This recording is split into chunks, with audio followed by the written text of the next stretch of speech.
Good afternoon. I want to thank all of you for being here for 100 Women Who Care, for this opportunity to present Selah Freedom as my nomination for this spring's meeting.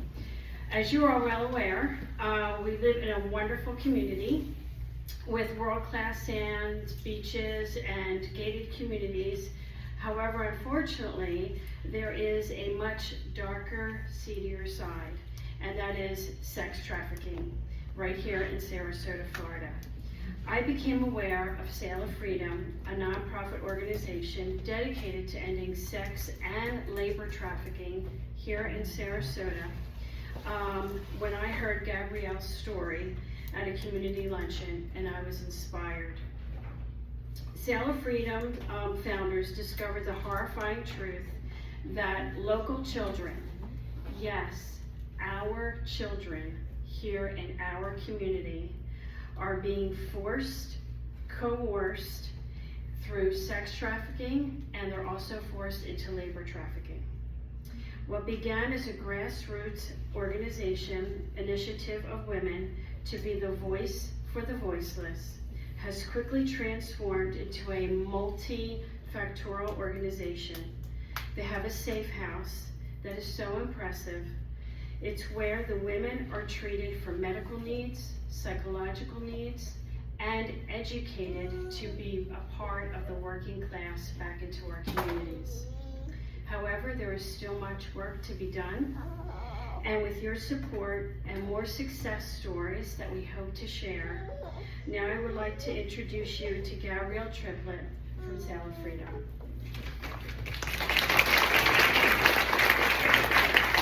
Thank you, everybody. It's an honor to be here and a privilege to be able to speak and share to the 100 Women Who Care. My name is Gabrielle Triplett, and I'm part of the awareness team at Selah Freedom. I'm also a survivor of sex trafficking and a graduate of their residential program. Many people don't know, but Florida ranks number 3 for the highest reported cases of sex trafficking in our country. And the USF recently put out a report from their human trafficking tip line that stated over 200,000 individuals were being trafficked across the state of Florida in 2024 alone. Selah Freedom has 5 programs. Our awareness team, we go out and educate people, letting them know what's going on, how to identify it, what they can do to help, breaking down those common misconceptions. We have a prevention team that goes into the schools. They educate youth, K through 12, so they don't fall into the hands of traffickers. And we have a residential program, which is our safe homes, and our outreach program, which is similar, except they provide outpatient case management. And then we have a consulting arm. So we've been around for a while. We've built a curriculum, so we're walking alongside others across this country and across the globe, helping them open up successful safe homes in their area. This is happening all the way up to the elite, our elected officials, down to people here in the community. I've been trafficked from Jacksonville all the way down to Miami, Florida.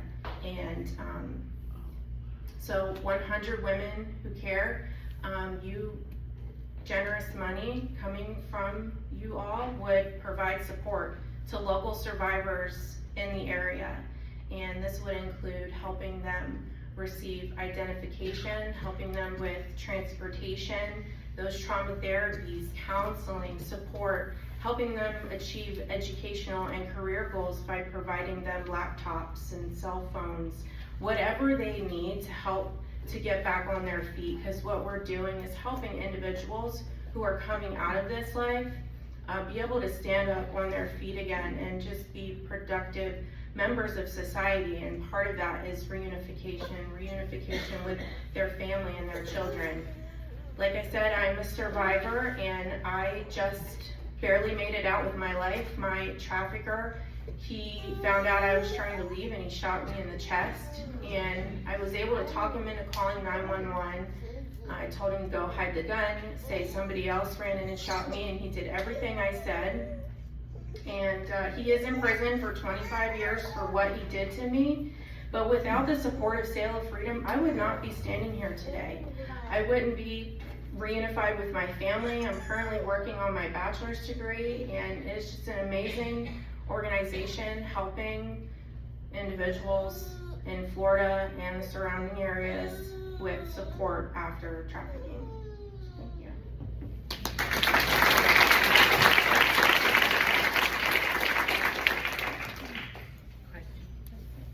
Yes, ma'am. What does Selah stand for? Selah is a Hebrew word. It means to pause, rest, and reflect. And that's what survivors get the first chance to do coming out of trafficking with us, is pause, rest, see what they want to do moving forward with their life, because choice has been taken from them.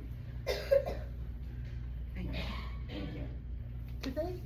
Do they assist in rescuing you per se, or do you just find them when you get back? We get referrals many different ways. One is we do go with law enforcement as they do like local stings here, Sarasota, Manatee, and Tampa. And when survivors are recovered, we're there offering support.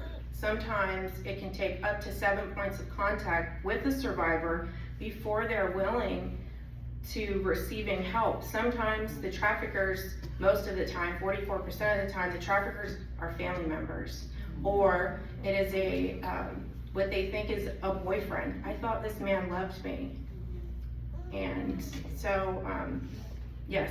But sometimes we get referrals from the health departments, from schools, other agencies. There's such a shortage of beds too for survivors that are recovered. We're oftentimes calling each other throughout the United States saying, do you have a bed? Because it's so crucial that when somebody is recovered, that they have that safe place to heal. If they don't, they're more likely going to fall back in the hands of trafficking without the support that they need. Yes. What are the ages of some of these victims that you've been working with? So the average age into the life is 12 to 14 years old. And we provide services to individuals that are 18 and up in our residential program and our outreach program. And the reason why we did this is because there is a lot of agencies that help minor individuals that are recovered, DCF, foster cares, and other places like that.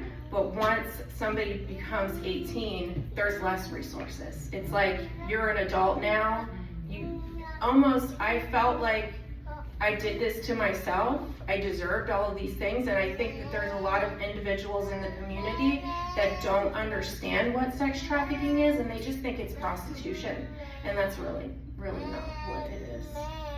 Yes. Can you tell me some of the exact services? Some of The exact services that you offer? Yes, the exact services, and we can provide services to men and labor trafficking survivors. So some of the services that are included are trauma therapy, so important, counseling, sex trade support groups. We have groups built on how to have good communication. What are boundaries? A lot of women come in and they don't even know what boundaries are, how to say no. And it's a holistic approach. So not only are we working on those things, but some of these women come into our program and they only know how to work a microwave. So we're working on everything, how to build healthy habits, how to get up in the morning, make your bed, and going back to school and various things like that. It can take $100,000 for one survivor to go through our program. We have an 87% success rate. We have helped hundreds of survivors with our services. That is a huge number of success, and not too many places can say that they have that number. Yes, ma'am. How many people have you had to turn down your services because you don't have the money? Because we don't have the money. It's more so because we don't have the space. We didn't hear the question. I'm sorry. She said, how many people do we have to turn down because we don't have the money? So part of what money would go to with 100 Women Whose Care is making sure that if we don't have a bed available, we are providing that emergency place for them to go, whether it's hotel or something like that. So we don't turn anybody away. We make sure that they get a safe place to go. Now, are they able to stay in our program and receive those services? Sometimes no, because there is such a shortage of beds.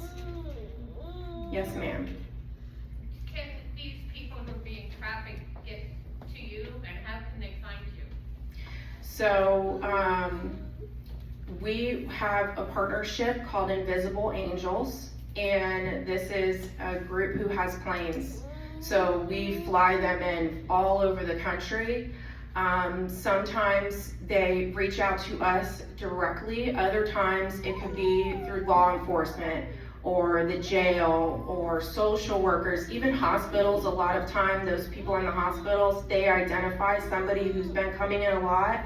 Maybe they have sexually transmitted diseases, or the trafficker is there with them and they are answering all the questions for them. They're able to separate the trafficker and the victim, and they're able to provide services to them. So it could be coming from the hospitals as well. That's it. Yeah. Okay, thank you.